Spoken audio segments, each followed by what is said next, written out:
Hey everybody, Roger Levin here with a practice production update from Levin Group during the COVID-19 crisis.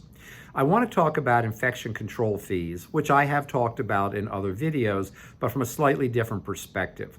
We are getting calls from dentists who are asking if it's moral, ethical, or fair to charge patients for infection control. We've also had several calls from dentists whose staff feel it's unfair to charge the patients. Let me give you my point of view. You have a business that has suffered a crisis. As you reopen, and many practices are beginning to reopen, you are facing a business turnaround. We believe that up to 15% of dental practices might not survive. And I feel horrible saying that. I get a terrible feeling every time I say that, as someone who's dedicated his entire working career to helping the profession of dentistry. But I don't want you to be one of those people.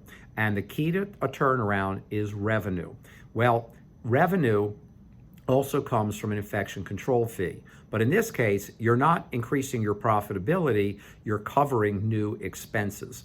And Levin Group is recommending a $15 fee. Gordon Christensen, I was on a webinar with him last week, recommended a $20 fee. And Gordon's probably right that financially $20 makes sense, but I believe $15 is tolerable. We're not getting pushback from our client practices that have reopened. And 20, I feel like at least, let's test the waters, 20 might get pushback.